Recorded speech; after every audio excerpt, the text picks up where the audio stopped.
लहरों से डरकर नौका कभी पार नहीं होती। प्यारे बच्चों, लहरों से डरकर नौका कभी पार नहीं होती और कोशिश करने वालों की कभी हार नहीं होती।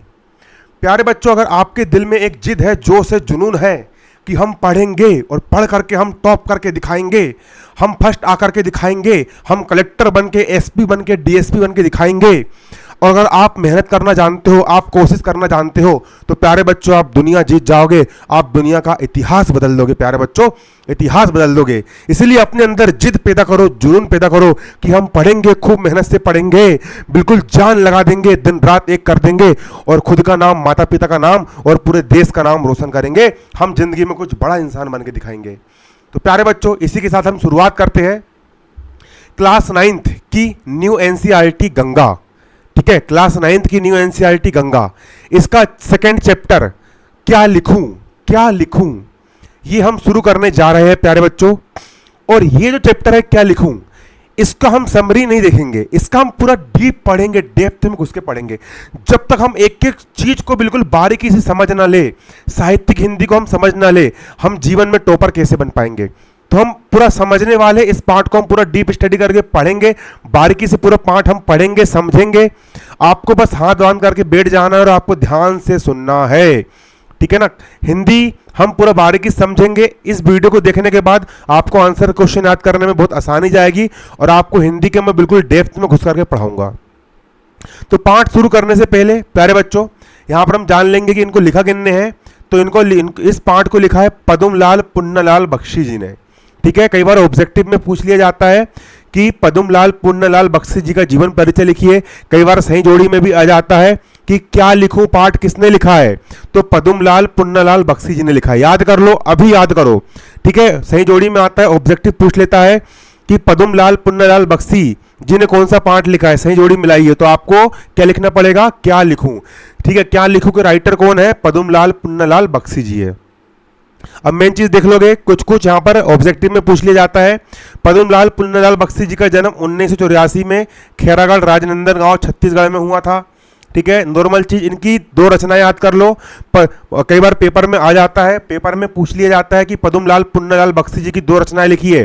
तो दो रचनाएं कौन कौन सी है, पंचपात्र और पदमबन, ये इनकी दो रचनाएं हैं। पद्मलाल पुन्नालाल बख्शी जी की दो रचनाएं कौन कौन सी है, पंचपात्र और पदमबन।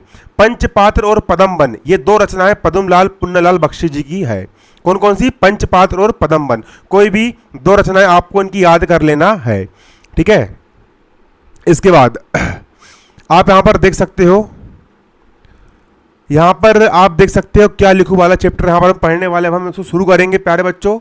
तो भगवान गणेश जी का नाम लेते हैं और इस अध्याय को हम पढ़ना शुरू करते हैं। हाथ बांध करके बैठ जाइए और डेप्थ में इस अध्याय को हम पढ़ेंगे। अब देखो यहां पर लेखक क्या बोल रहे हैं, लेखक यहां पर बोल रहे हैं मुझे आज लिखना ही पड़ेगा। लेखक बोल रहे हैं कि मुझे आज लिखना ही पड़ेगा। अंग्रेजी के प्रसिद्ध निबंध लेखक एजी गार्डिनर का कथन है कि लिखने की एक विशेष मानसिक स्थिति होती है। जब हम कुछ लिखना शुरू करते हैं, जब आप डायरी लिखना शुरू करोगे तो लिखने की एक विशेष मानसिक स्थिति होती है। उस समय मन में कुछ ऐसी उमंग सी उठती है, हृदय में कुछ ऐसी स्फूर्ति आ जाती है, मस्तिष्क में कुछ ऐसा आवेग सा उत्पन्न होता है कि लेख लिखना ही पड़ता है। जब बहुत मन करता है कि यार व्हाट्सएप में मैसेज कर दूं, तो आप मैसेज कर देते हो ना। तो वैसे ही जब लिखने का मन होता है लेखक लोग का, तो वो कुछ ना कुछ लिख ही देते हैं। उस समय विषय की चिंता नहीं होती कि हम किस विषय में लिख रहे हैं। कोई भी विषय हो, उसमें हम अपने हृदय के आवेग को भर ही देते हैं। उनके दिल में जो भी भावनाएं होती, जो भी फीलिंग्स होती है, जैसे कि आप बच्चे लोग लव लेटर लिखते होंगे किसी लड़की को, तो आपके दिल में जो भी भावनाएं होती है आप सब उसमें लिख देते हो, है ना। उसी प्रकार जब लेखक लिखना शुरू करता है तो कोई भी विषय क्यों ना हो, उसमें हम अपने हृदय के आवेग को भर ही देते हैं। हेड टांगने के लिए कोई भी खूंटी काम दे सकती है। अगर हमको हेड टांगना है, हेड टांगना मतलब कपड़े टांगना है, तो कोई भी खूंटी काम दे सकती है। इसी तरह अपने मनोभाव को, अपने दिल की भावनाओं को, अपने दिल की फीलिंग्स को व्यक्त करने के लिए हम कोई भी विषय चुन सकते हैं, कोई भी विषय उपयुक्त होता है। असली वस्तु है हेड, असली चीज है कि मतलब कपड़ा, खूंटी नहीं। कपड़ा, कपड़ा मतलब कि हमको कपड़ा टांगना है, कपड़ा मेन विषय है, बेसी लिखना मेन विषय है। अब किस विषय पर लिखेंगे वो मेन नहीं है। इसी तरह मन के भाव ही तो यथार्थ वस्तु है। इसी तरह हमारे मन की जो भावनाएं होती है, हमारे दिल की जो फीलिंग्स होती है, वही यथार्थ वस्तु है। किस विषय पर लिखना है वो डिपेंड नहीं करता। गार्डिनर साहब के इस कथन की यथार्थता में मुझे संदेह नहीं। जो गार्डिनर साहब ने कहे हैं कि भाई लिखने के लिए विषय जरूरी नहीं होता, है ना, पर मेरे लिए कठिनता ये है कि मैंने उस मानसिक स्थिति का अनुभव ही नहीं किया। मतलब लेखक के दिल में वो फीलिंग आई ही नहीं कि वो कुछ लिख दे जिसमें भाव अपने आप उपस्थित हो जाता है। जब इंसान के दिल में अपने आप भाव आ जाता है, फीलिंग, और वो लिखना शुरू कर देता है। मुझे तो सोचना पड़ता है कि क्या लिखना है, चिंता करनी पड़ती है क्या लिखना पड़ा कि क्या लिखना है, परिश्रम करना पड़ता है, दिमाग लगाना पड़ता है, तब कहीं मैं एक निबंध लिख सकता हूँ। मतलब लेखक को बहुत सोचना पड़ता है, दिमाग लगाना पड़ता है, तब कहीं जाकर के लेखक एक क्या लिख पाता है, निबंध लिख पाता है। आज तो मुझे विशेष परिश्रम करना पड़ेगा क्योंकि मुझे कोई साधारण निबंध नहीं लिखना। आज मुझे नमिता और अमिता के लिए आदर्श निबंध लिखना है। मतलब कि उसके घर में कोई नमिता और अमिता नाम की दो कोई लड़की होगी, उसके लिए उसको क्या लिखना है, निबंध लिखना है। नमिता का आदेश है कि मैं दूर के ढोल सुहावने होते हैं इस विषय पर लिखूं। नमिता ने कहा है कि दूर के ढोल सुहावने होते इस विषय पर लिखो। देखो, दूर के ढोल सुहावने मतलब कि दूर से कोई चीज़ देख करके बहुत अच्छी लगती है। आप जब फोटो में देखते हो कि क्या समुंदर है, वाह क्या नज़ारा है, दूर से देखने में मज़ा आता है ना, सुहावना लग रहा है। लेकिन भाई अगर आपको उसी समुंदर के अंदर जाके छोड़ दिया जाए, बीच समुंदर में एक नाव दे दी जाए, भाई रो रो के पागल हो जाओगे भाई कि कहाँ फंस गए समुंदर में, कुछ किनारा ही नहीं दिख रहा, खाने को नहीं है, ये नहीं है, वो नहीं है, परेशान हो जाओगे। तो दूर से देखने पर कुछ चीज़ बहुत अच्छी लगती है, लेकिन जब पास जाकर के देखते हैं ना भाई, तो समझ में आता है कि हकीकत क्या है।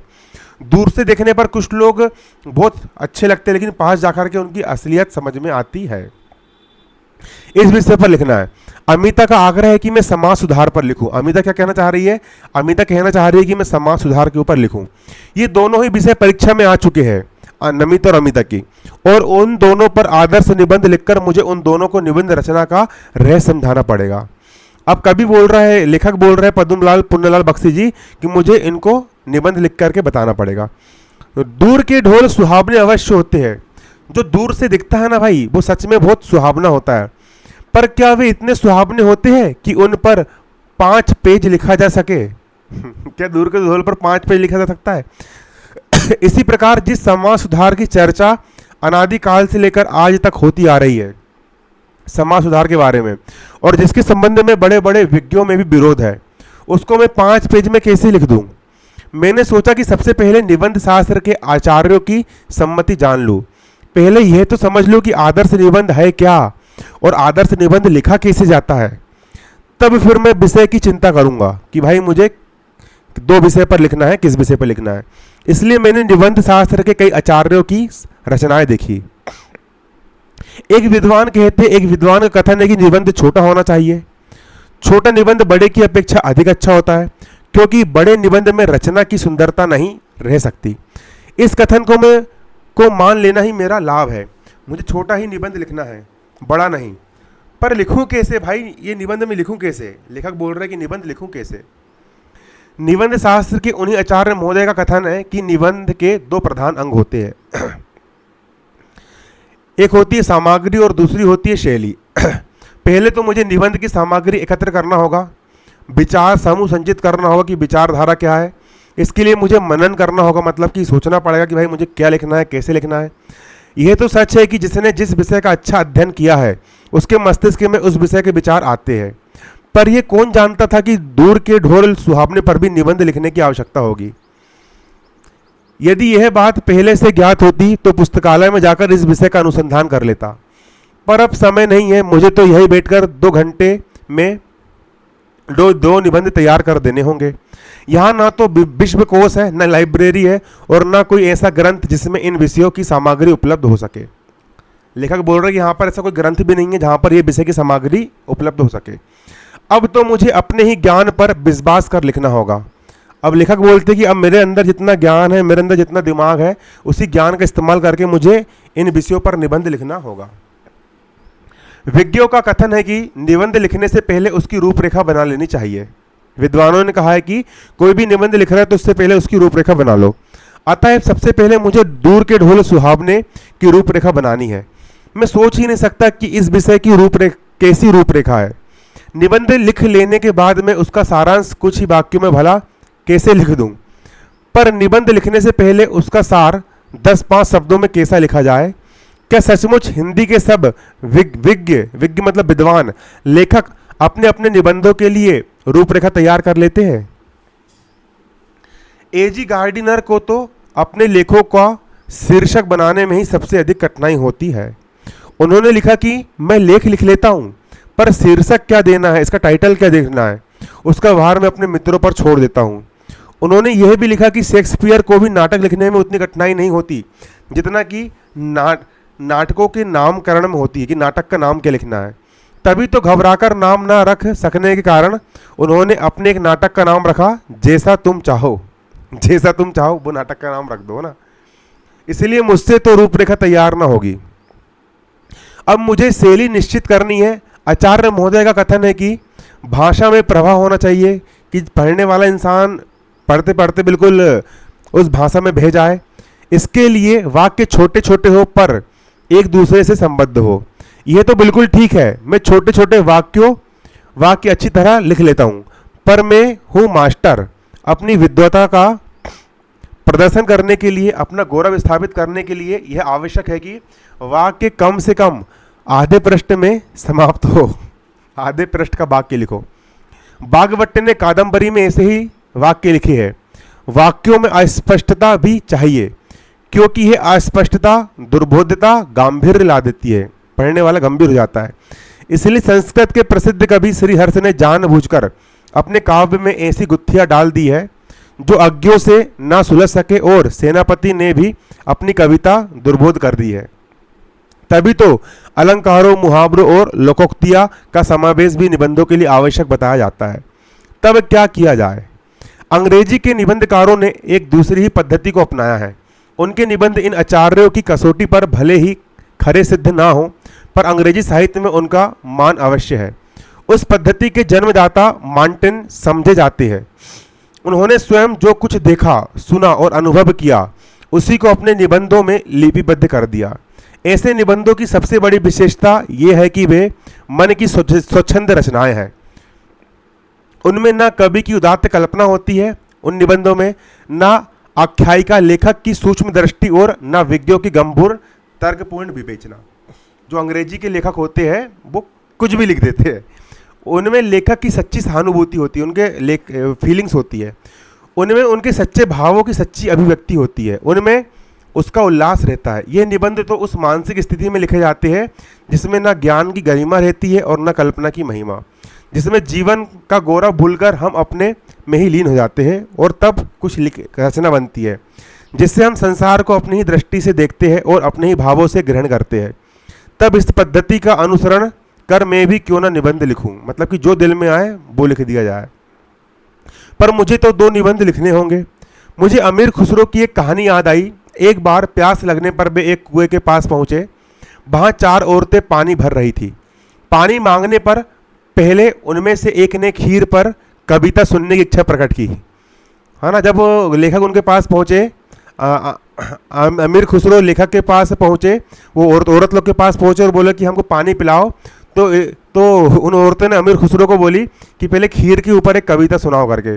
दूसरी ने बोली चरखे पर कविता सुनाओ। तीसरी ने कुत्ते पर कविता सुनाई और चौथी ने बोली ढोल पर कविता सुनाओ। अमीर खुसरो प्रतिभावान थे, मतलब इंटेलिजेंट थे। जब औरत लोग ने उनसे डिमांड करी कि भैया हम तभी पानी देंगे जब तुम कविता सुनाओगे, किस किस पर? खीर पर, चरखा पर, कुत्ता पर और ढोल पर।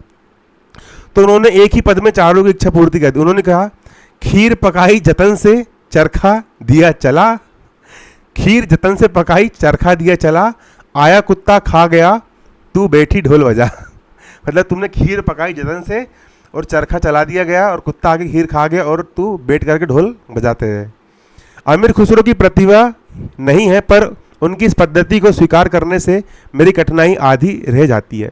मैं भी एक निबंध में इन दोनों विषयों का समावेश कर दूंगा, मतलब एक ही निबंध में दोनों विषय को डाल दूंगा, ऐसा लेखक कह रहा है। दूर के ढोल सुहावने होते क्योंकि उनकी कर्कशता दूर तक नहीं पहुंचती, है ना। मतलब कि दूर के ढोल सुहावने होते हैं, मतलब अगर दूर से कहीं ढोल बज रहे तो हमको मज़ा आता है, लेकिन जब हम पास जाते तो ठप ठप बजते तो फिर अच्छा नहीं लगता। जब ढोल के पास बैठे हुए लोगों के कान के पर्दे फटते रहते हैं तब दूर किसी नदी के तट पर संध्या समय किसी दूसरे के कान में वही शब्द मधुरता का संचार करते। जो जो उसके पास में होते हैं ढोल के, उनके कान के पर्दे फटते, लेकिन जो दूर दूर बैठा होता है उसको मधुरता लगता है।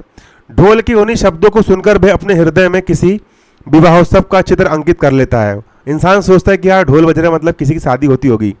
कोलाहल से पूर्ण घर के कोने में बैठी हुई किसी लज्जाशील नववधु की कल्पना भी अपने मन में कर लेता है। वो मन में क्या सोचता है, ढोल बज रहा है, बहू लड़की होगी, बढ़िया सुंदर सुंदर साड़ी पहन के तैयार होगी।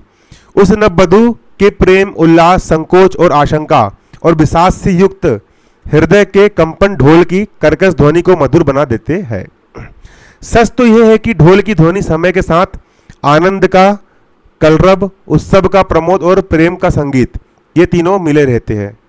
तभी उसकी कर्कशता समीपस्थ लोगों को भी कटु नहीं प्रतीत होती, मतलब और दूरस्थ लोगों के लिए बहुत मधुर बन जाती है। ये बात सच है कि दूर रहने से हमें यथार्थता की कठोरता का अनुभव नहीं होता।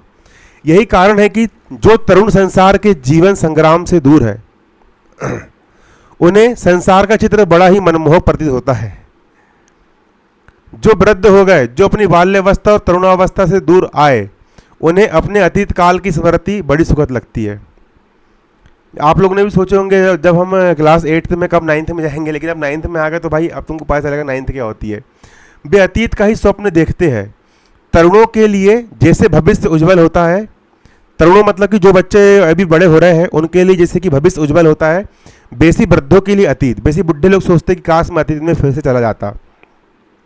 वर्तमान में दोनों को असंतोष होता है। तरुण भविष्य को वर्तमान में लाना चाहता है, तरुण सोचता है छोटा बच्चा कि मैं जल्दी जल्दी बड़ा हो जाऊं, और जो बुढ़ा हो गया है वो सोचता है कि मैं वापस छोटा हो जाऊं, वापस बच्चा बन जाऊं। तरुण क्रांति के समर्थक होते हैं और वृद्ध अतीत गौरव के संरक्षक। इन्हीं दोनों के कारण वर्तमान सदैव क्षुब्ध रहता है और इसी से वर्तमान काल सदैव सुधारों का काल बना रहता है। मनुष्य जाति के इतिहास में ऐसा कोई काल नहीं हुआ जब सुधारों की आवश्यकता न हुई हो। तभी तो आज तक कितने ही सुधारक हो गए, पर सुधारों का अंत कब हुआ? भारत के इतिहास में बुद्धदेव, महावीर स्वामी, नागार्जुन, शंकराचार्य, कबीर, नानक, राजा राममोहन राय, स्वामी दयानंद और महात्मा गांधी में ही सुधारकों की गणना समाप्त नहीं होती। सुधारकों का दल नगर नगर और गांव गांव में होता है।